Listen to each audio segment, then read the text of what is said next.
Hello दोस्तों, welcome to ICM channel. आज हमसे डिस्कस करने वाले दो स्टॉक के बारे में। पहला आपका होने वाला है बजाज फाइनेंस और दूसरा आपका होगा टाटा एलेक्सी। तो इस वीडियो को जरूर से अंत तक देखो, लेकिन उससे पहले इस चैनल को सब्सक्राइब कर सकते हो और इस वीडियो को लाइक करना यदि आपको ये वीडियो पसंद आए। तो चलो फिर डिस्कस करते हैं पहले बजाज फाइनेंस के बारे में।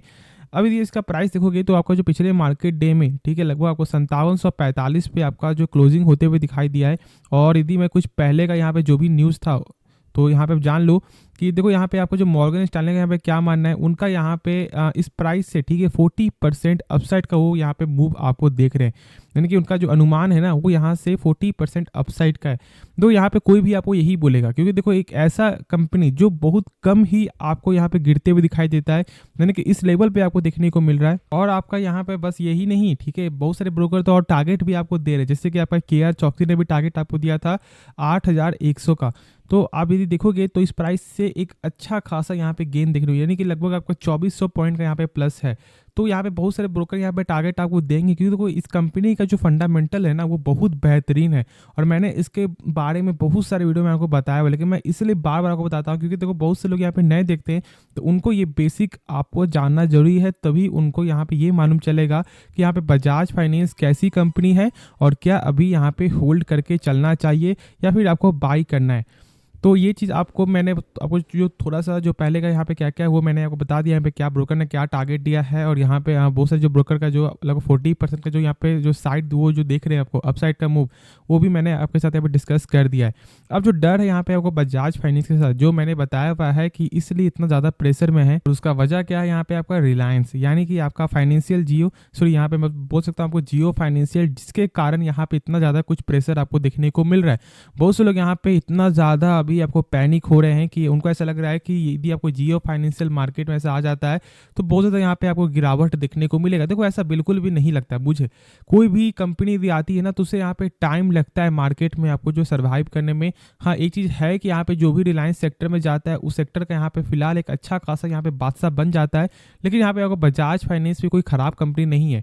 तो कोई भी कंपनी जो अप्स एंड डाउन जो होता है ना वो आपका फंडामेंटल के बेसिस से ही होता है। चलो ऐसा हो सकता है कि मान लो यहाँ पे आपको जो जियो फाइनेंशियल आता है और इसका जो प्राइस है वो यहाँ पे लगभग 10% तक यहाँ पे डाउन चला जाता है।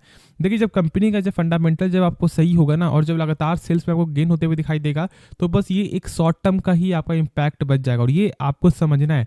इसलिए मैं बार बार बोलूंगा कि यहाँ पे पैनिक आपको नहीं होना है। आपको ये एक अच्छा मौका मिल रहा है यदि आप एक लॉन्ग टर्म में किसी स्टॉक को ढूंढ रहे हैं जो आपका फाइनेंशियल सेक्टर का है और जिसका एनपीए शानदार है। अब ये एनपीए क्या होता है, तो एनपीए का मतलब आपका होता है नॉन परफॉर्मिंग एसेट, यानी कि एक ऐसा एसेट जो बैंक को कभी वापस मिलता ही नहीं। जिसे ऐसा हम सब बोल सकते हैं कि एनपीए का मतलब होता है बैड लोन। अब इसे मान लो बैंक आपको लोन दे रही है, ठीक है, और 3 महीने तक आपने एक भी किस्त जो पे नहीं किया है, तो बैंक को क्या लगेगा कि उनका पैसा मिलना बहुत ही कम चांस है। और यहाँ पे आरबीआई के अनुसार जो है ना किसी भी फाइनेंशियल कंपनी का या बैंकिंग कंपनी का जो एनपीए है ना वो यहाँ पे 3% से ज़्यादा नहीं होना चाहिए।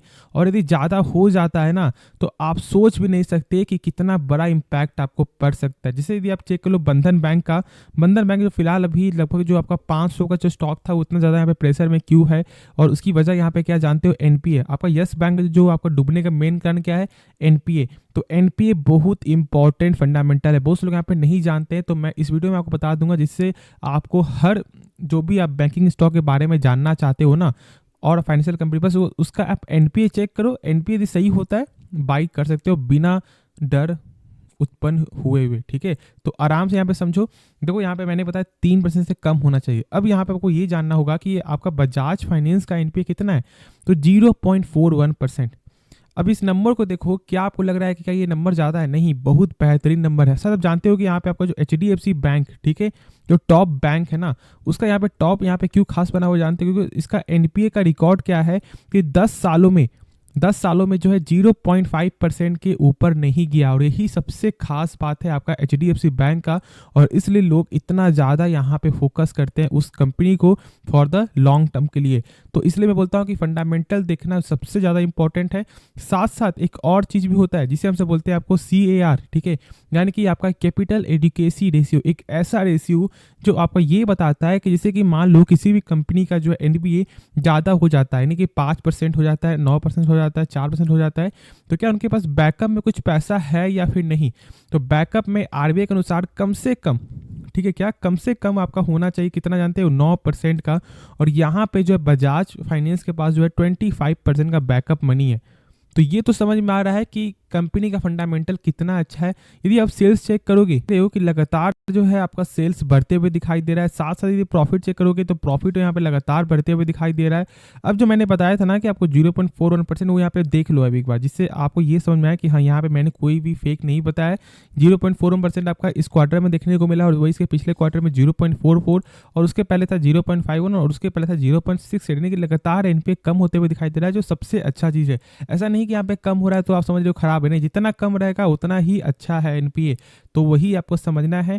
होप इस वीडियो में जो मैंने बेसिक तौर से मैंने बताया उस चीज़ को आपको जरूर समझना है, और आपको डरना नहीं है, पैनिक क्रिएट नहीं होना है, पैनिक क्रिएट आपको नहीं करना है, ना होना है। जो लोग कर रहे हैं पैनिक क्रिएट, उससे आप थोड़ा दूर हो जाओ और आराम से आप अभी होल्ड करके चलो। अब बाई करने का मौका है या नहीं, देखो यहाँ पे आपका जो टेक्निकल वाइज से जो फिलहाल अभी आपका 5800 का लेवल है ना, वो यहाँ पे आपको ब्रेकडाउन हो चुका है। तो जो लोग शॉर्ट टर्म के लिए, यानी कि 10 दिन के लिए, 1 महीने के लिए, तो अभी आप वेट करके चल सकते हो। लेकिन यदि आप लॉन्ग टर्म पर्पस है तो आप यहाँ पे 20% करके बाई करो, जिससे आपका पोर्टफोलियो भी आपका जो स्ट्रांग हो जाएगा और लॉन्ग टर्म एक अच्छा खासा वेल्थ क्रिएट हो जाएगा, यदि कंपनी यहाँ पे सही आपको परफॉर्मेंस दिखाएगी। तो होप इस वीडियो में आपका डाउट क्लियर हो गया होगा इस टॉपिक के बारे में। यदि कुछ भी सीखने को मिला, इस चैनल को सब्सक्राइब करना और इस वीडियो को लाइक करना। तो चलो फिर नेक्स्ट आपका जो नेक्स्ट स्टॉक है उसके बारे में डिस्कस करते हैं। तो बात करेंगे हमसे यहाँ पे टाटा एलेक्सी के बारे में। एक सॉफ्टवेयर कंपनी, एक आईटी सेक्टर की कंपनी है टाटा एलेक्सी, जिसका फिलहाल अभी आपका जो लेवल है ना, वो बहुत ज़्यादा यहाँ पे आपका अट्रैक्टिव देखने को मिलता है, यानी कि लगभग 6175 पे आपका पिछले मार्केट डे में यहाँ पे क्लोजिंग देखने को मिला है। बहुत से लोग यहाँ पे कंफ्यूज हो रहे हैं, क्या बाई करना भी सही रहेगा या फिर अभी होल्ड करके चले। तो देखो सबसे पहले यदि आप इसका हाई देखोगे तो ऑलमोस्ट आपका जो है 10,500 के लेवल से, ठीक है, अभी स्टॉक अभी डाउन देखने को मिल रहा है। अभी सबसे हाई पीक है, और मैंने लगभग आपको जो है 7,000 मैंने कहा था, 7 से 8,000 के आप बाई करो, और 10,000 मैंने कहा था कि आप सेल करके निकल जाओ। बहुत लोग यहाँ पे प्रॉफिट बुक भी किए थे उस समय, लेकिन बहुत लोग यहाँ पे अभी फंस चुके हैं। और वही होता है कि बात मत काटो, कंपनी को समझना है आपको कि कंपनी कब यहाँ पे आपको यहाँ मौका देगी, कब आपको बाहर निकलना है। अब आप लोग सोचते हो कि यार चलो 10,000 चला गया तो फिर से चलो हम सब यहाँ पे 10,000 बाई कर लेते हैं, अब यहाँ से 10,000 से आपको आगे जाएगा तो हम तो सेल कर देंगे। बहुत लोग यहाँ प्रॉफिट बना भी लेते हैं कि बहुत लोग यहाँ पे फंस भी जाते हैं।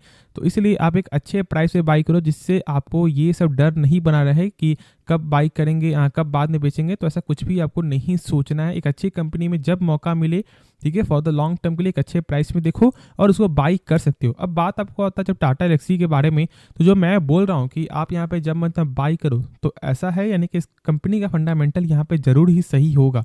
तो काम करता हूँ कुछ आपको फंडामेंटल दिखाता हूँ, जिससे आपको ये भी समझ में आए कि हाँ, आपको समझ में आए कि हाँ क्या कंपनी का फंडामेंटल सही है या फिर खराब। तो यदि आप यहाँ पे चेक करोगे तो इसका जो आरओसी है ना, वो यहाँ पे 47.7% का देखने को मिलता है। अभी आरओसी क्या होता है?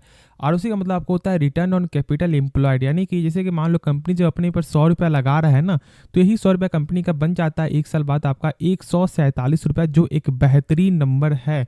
क्योंकि देखो किसी भी कंपनी का जो आरओसी और आपका आरओई यानी कि आपको रिटर्न ऑन इक्विटी, वो कम से कम 12% के ऊपर होना चाहिए। और यदि आप चेक करोगे तो दोनों यहाँ पे आपका कोई आपका 3x टाइम से ज़्यादा है, तो कोई यहाँ पे ऑलमोस्ट 4x टाइम तक यहाँ पे देखने को मिलता है, यानी कि एक अच्छा नंबर है कंपनी का आरओसी और आपका आरओई भी, ठीक है, दोनों ही सही है। यदि आप सेल्स चेक करोगे तो सेल्स में देख लो कि यहाँ पे कितना अच्छा ग्रोथ आपको देखने को मिला है क्वार्टर भी, और आपका ईयर ऑन ईयर भी चेक करोगे तो लगभग एक अच्छा खासा ग्रोथ है। प्रॉफिट चेक करोगे, प्रॉफिट भी आपका उस लगभग सेम प्रकार का प्रॉफिट में गेन देखने को मिल रहा है। अब बात आपको आता है कि क्या यहाँ पे दो चीज़, यानी कि क्या टोटल एसेट आपको लगातार बढ़ते हुए दिखाई दे रहा है? तो हाँ, टोटल एसेट भी आपको लगातार बढ़ते हुए दिखाई दे रहा है। तो अब बात आपको आता है कैश फ्लो का। अभी कैश फ्लो क्या होता है? देखो कैश फ्लो का मतलब ये है कि जैसे कि मान लो कंपनी, ठीक है, कंपनी जो भी सामान बेच रही है, क्या उसका पैसा जो है रिटर्न आ रहा है या फिर नहीं आ रहा है ना, तो ये आपको कैश फ्लो के जरिए ही मालूम चलेगा। अब देखो यहाँ पे बहुत से लोग जो डायरेक्ट यहाँ पे चेक कर लेते हैं क्या आपको नेट कैश फ्लो यहाँ पे पॉजिटिव है या फिर नेगेटिव है, तो इससे तो यहाँ पे टोटल आपको मालूम चल जाएगा कि हाँ यहाँ पे क्या आ रहा है पैसा या फिर नहीं आ रहा है। लेकिन बेसिक जो मैंने आपको बताया कि क्या सामान जो बिक रहा है क्या उसका पैसा रिटर्न आ रहा है नहीं आ रहा है, तो यहाँ पे मालूम चलेगा ये नंबर देखकर कितना है आपका 483 करोड़। इस नंबर से कम होना चाहिए टोटल प्रॉफिट। हाँ चलो, यदि आपको थोड़ा ज़्यादा हो जाता है 10%, 8-9%, 5%, तो कोई कोई दिक्कत वाली बात नहीं है, लेकिन हाँ कम से कम यहाँ पे इससे कम होना चाहिए, तो एक अच्छा कैश फ्लो यहाँ पे माना जाता है।